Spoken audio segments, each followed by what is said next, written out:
Summer Car Short Story by JameliaAlicia. In the bliss of Los Angeles is a group of cars merging with the soils of the hills. One car was silver hybrid, and second one is a blue electric car, contrasted by the deep blue sky.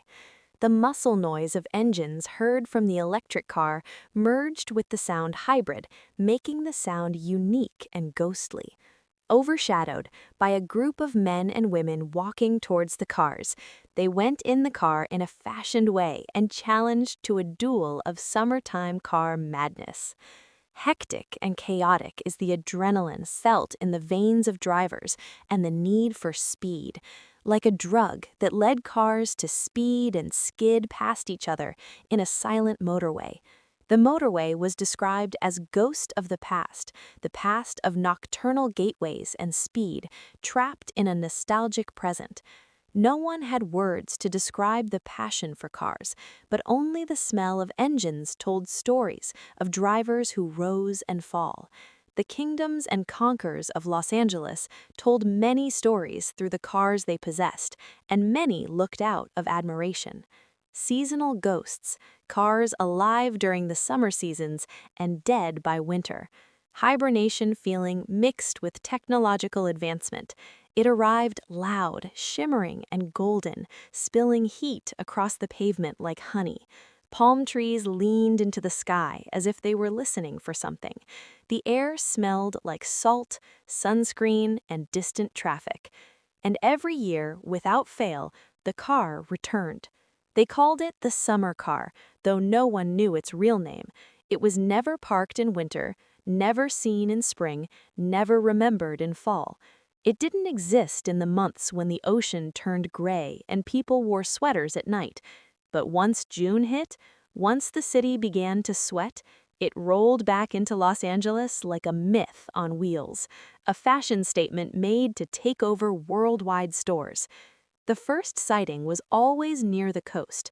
Somebody would post a blurry photo online, a convertible, sun-bleached and glowing, driving slowly down Pacific Coast Highway. Its paint looked like melted coral. Its headlights flickered like reflections on water. The license plate was always unreadable, as if the letters were dissolving. And it always drove with the top down. Always. Even at midnight. It didn't just drive anywhere, though. It only went where summer gathered. It appeared near Venice Beach when the skateboarders were loud and the sunsets were loudest. It cruised past Santa Monica when the Ferris wheel lit up like a carnival moon.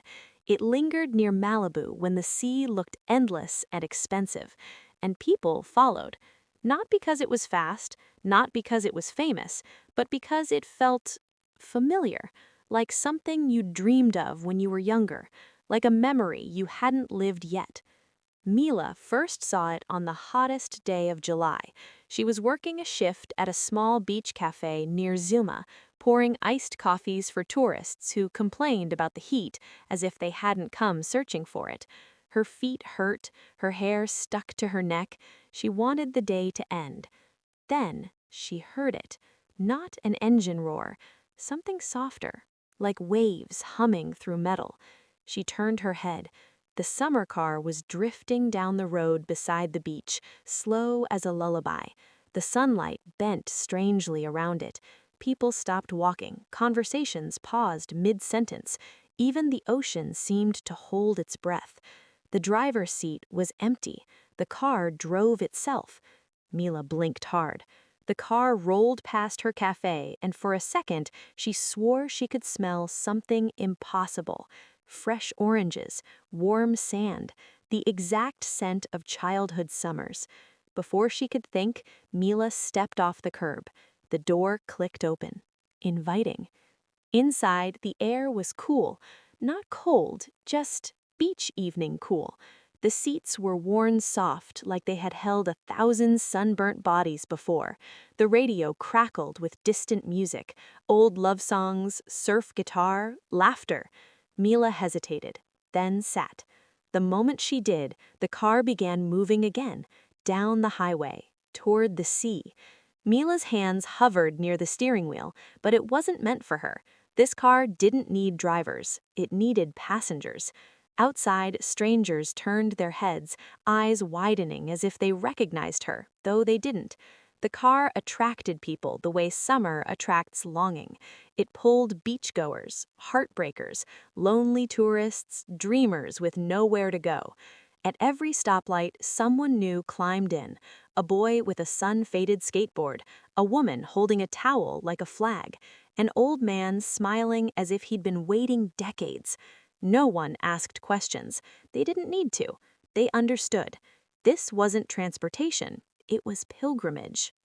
The car drove them to places Mila didn't know existed in Los Angeles, hidden stretches of shoreline where the sand glittered like crushed glass, cliffs where couples whispered promises into the wind, secret beaches where bonfires were already burning, as if summer itself had arranged them. Time felt strange. Hours passed like minutes, or maybe minutes passed like whole years. Everyone inside the car looked different under its light, softer, freer, almost younger. Mila laughed without knowing why. The boy with the skateboard started singing. The old man closed his eyes like he was finally home. The summer car didn't belong to anyone. It belonged to the season. It belonged to the version of yourself that only comes alive when the days are long enough to forgive you. By August, Mila saw it everywhere.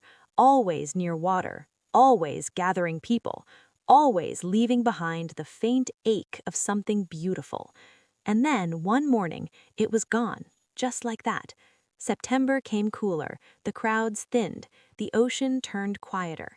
People returned to their normal lives with tan lines fading and memories blurring. Mila searched for it once, walking the highway alone. But summer doesn't stay, and neither does the car. Still, when June returns, when Los Angeles begins to glow again, Mila listens, waiting for the soft hum of waves inside an engine, waiting for the summer car to come back. Because some things only drive through your life when the world is warm enough to believe in magic. Anything but magic, because Summertime Baby was Summertime Car.